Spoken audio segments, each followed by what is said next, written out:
Mr. John Diggs Dorsey, Mr. Sidney Randolph. It's not lost on me, and I know it's not lost on any of my colleagues, that we walk into this county council office building to do the people's work, to represent our community, to make policy decisions that impact the lives and livelihoods of Montgomery County residents. When we do that, we do so at the very site of two of the three documented murders by lynching, racial terror murders by lynching in Montgomery County, right here at this site, in this place. It was here in 1880 and in 1896, respectively, that Mr. John Diggs Dorsey and Mr. Sidney Randolph were abducted from the then county jail and murdered by a lynch mob in a gruesome act of racial terror. Today, we're here to commemorate Remembrance and Reconciliation Month, to confront some of the darkest moments of our past, and to recommit ourselves to healing the ongoing wounds of institutional racism and the scars that continue to plague our community based on the racial terror of our past. Thank you to our colleague, Councilmember Will Jawando, and former colleagues, Councilmembers Hans Reamer and Craig Rice, for their outstanding leadership in establishing the county's Remembrance and Reconciliation Commission, many of whom are here with us today. Thank you to Jim Stowe, our fearless leader in the Office of Human Rights, who has helped to guide this commission over the years, and to my friend and a great community advocate who has led the commission as its inaugural chair, Jason Green. We'll hear from both of them in a moment. On October 22nd, we laid the marker in Poolesville to acknowledge the brutal lynching of Mr. George Peck.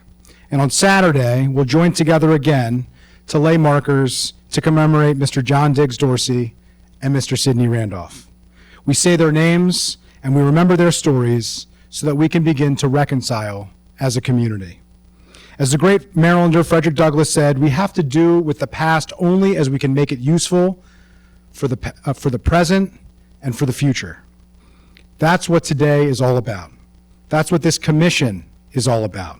And I'm honored to be here today to stand alongside my colleague, Councilmember Laurie-Anne Sayles, to have the support of all of the county council together, as well as the county executive, so that we can commemorate Remembrance and Reconciliation Month. So now let me turn it to my colleague, Councilmember Laurie-Anne Sayles. Thank you, Council Vice President Friedson. And thank you to Councilmember Will Jawando, who couldn't be here with us, for joining us for this proclamation.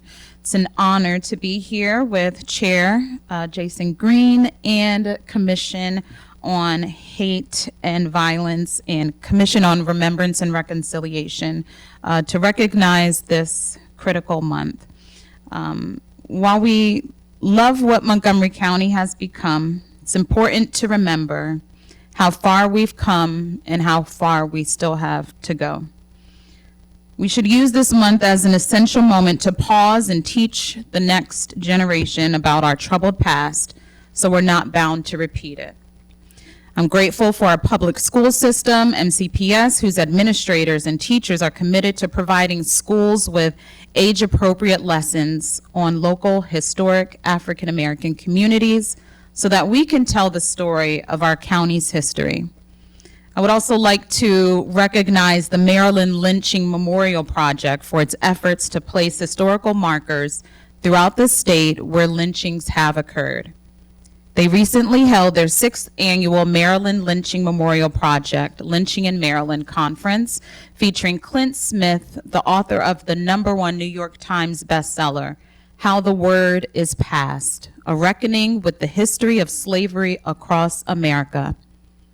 I would also like to recognize the Montgomery County Lynching Memorial Project, which just the other week partnered with the town of Poolesville for the historical marker dedication of Mr. George Peck, who was murdered by a mob in Poolesville in 1880, one of 3 lynchings that took place in our county.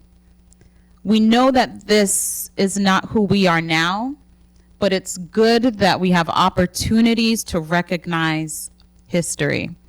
Many people who were wronged did not get a chance to have a fair trial. And we come here to pay justice to their lives and not forget the suffering they endured. Before I turn it over to our guest speakers to say some words, I would like to give a moment of silence to recognize all who were lost due to senseless hate, violence, bigotry, and racism.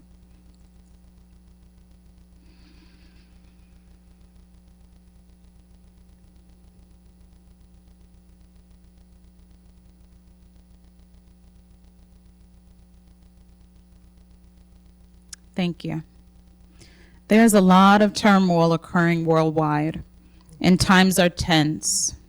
Nonetheless, we as a country have an obligation to all that we can to tell history and work towards a better future for all of our diverse residents. Thank you. Now let me call up somebody who, from his own family's history, from his own personal history, understands these issues so well, has been a great leader to this commission and to the county in general, our friend Jason Green.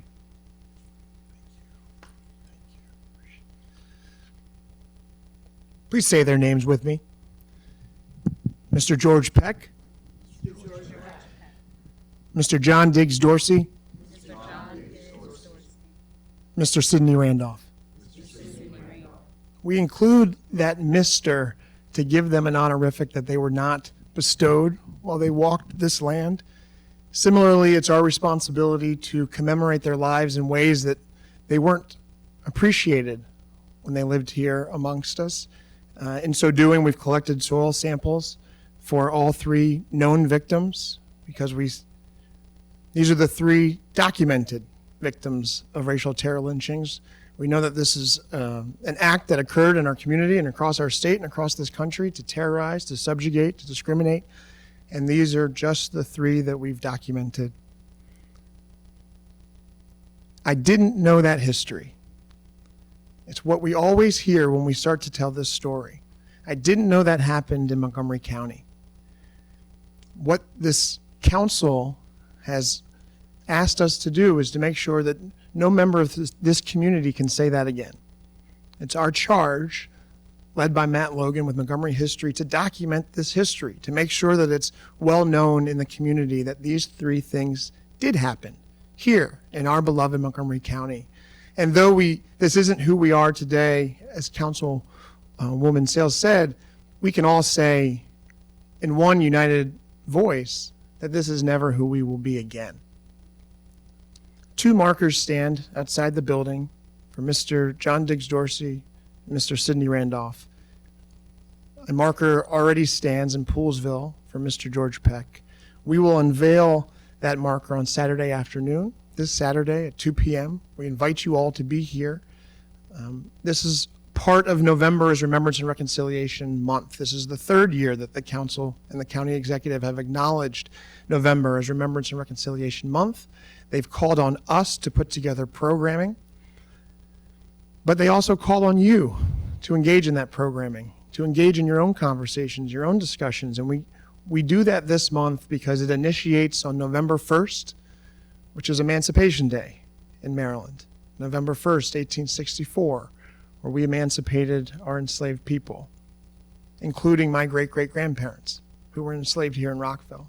And so we know how important our history is as we walk on this journey to our present. I'd like to thank the council members who are behind me, the entire council and the county executive who have given us a broad charge. I'd like to thank the commission members who worked tirelessly to uplift that charge, and our community partners, including the city of Rockville, the Montgomery County Memorial Lynching Project, and others, including the Equal Justice Initiative out of Montgomery, Alabama, who have taken this charge and really expanded our work. And I just want to encourage you all to not allow this work of racial and social justice to be a spectator sport. When we talk about remembrance and reconciliation, when we talk about truth and reconciliation, we like to skip to the reconciliation part. We know the pathway to reconciliation is long and winding, but it starts with truth and remembrance. And so we have to first acknowledge our history and the pain of that history so that we might all walk forward together. Thank you. Thank you so much for that. Now let's turn it over to someone who is in so many ways the spiritual leader of the county, of the council, and the executive, who does such a great job leading our Office of Human Rights Director, Jim Stowe. Thank you so much to our council members. Thank you for what you do, and clearly to Councilmember Sayles and Councilmember Friedson, and of course Councilmember Rice, and also Councilmember Jawando, and Councilmember Raymer, former members of council, for their leadership in getting us moving in this direction. Our chairman has said it so very, very well, and I too want to just applaud them, the folks who volunteered for this mission, for this task, our commission, who have worked so very, very hard, and we're just lamenting recently the fact that they have not been able to meet in public, as to say, at least person to person, since being created, because we've been under the, of course, the harms of COVID. But at any rate, they continue to do their work, and I'm just so proud of them, having brought us to this point in time where we actually are placing markers, historical markers. They'll be here forever in front of this building. And so we're just, again, just extremely grateful to them. I'm reminded by one of our members, Rob, here, that suggests then that he's an attorney by profession, and he said to us in reading the actual official record of the legal proceedings involving these two men, John Diggs Dorsey and Mr. Sidney Randolph, when it comes down to, again, the accused, it simply said, what did it say, Rob? It said persons unknown. Come on, Rob. These were findings made by the Circuit Court of Montgomery County, and they declared that there was no evidence, despite interviewing hundreds of witnesses, that there was no evidence these crimes were committed by persons unknown. Ladies and gentlemen, persons unknown. These two gentlemen were paraded through the streets of Rockville. Hungerford Drive is one location. Another location off of Gann 28. How could you, in fact, not know who was involved in this situation or circumstance? We cannot be in Montgomery County persons unknown. We must, in fact, speak out when hate happens in our community in ways that let us bear witness. And on this coming Saturday, that's why it's so important. As many as you can come, be a part of this. Bear witness to this event in Montgomery County. As our chairman so eloquently said, we need not ever revisit this situation or circumstance ever again.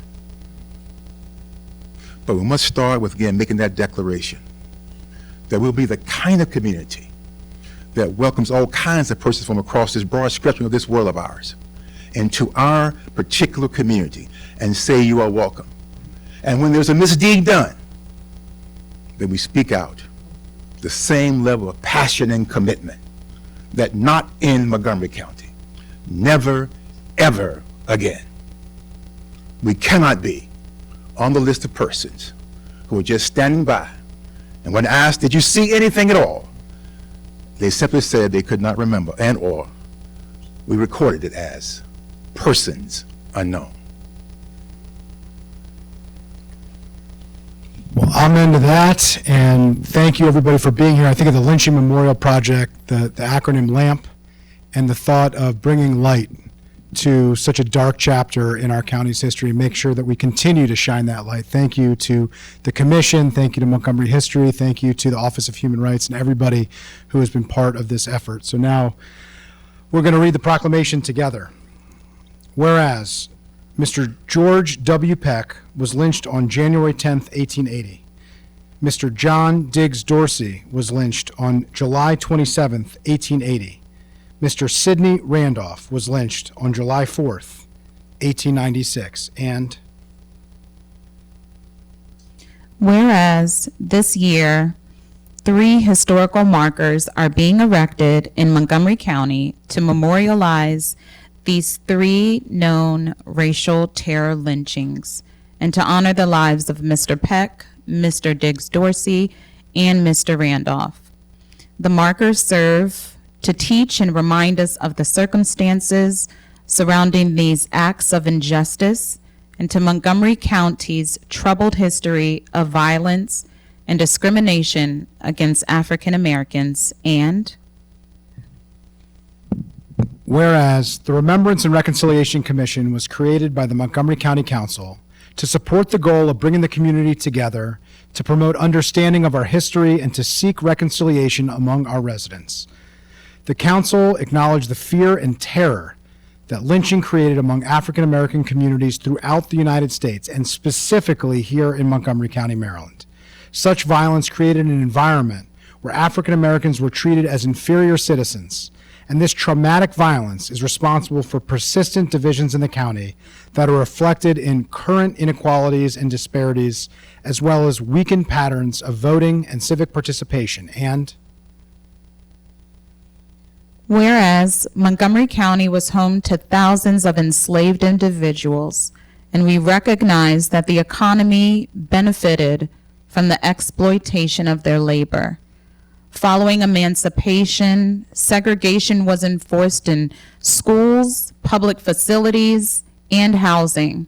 Covenants and zoning plans were adopted to separate African Americans and white people, while unequal services were provided to African American neighborhoods and residents. And whereas Montgomery County is now home to multiracial and multi-ethnic communities whose awareness of the deplorable racism and historical discrimination against African Americans cannot be assumed. By openly commemorating, reflecting upon, and grieving these acts of violence as a community, the county can work to remedy these past wrongdoings and work towards community-wide reconciliation. Now therefore be it resolved that the County Council of Montgomery County, Maryland hereby recognizes Remembrance and Reconciliation Month, and be it further resolved that the County Council encourages Montgomery County residents and all people to join together in the pursuit of equity, mutual understanding, fairness, and moral justice by renewing these commitments each and every November and engaging in personal and communal commemorative acts of remembrance and reconciliation like the one we were having here on Saturday. Presented today on this 7th day of November in the year 2023 by Councilmember Laurie-Anne Sayles, Councilmember Will Jawando, myself, the council president, and all members of the County Council.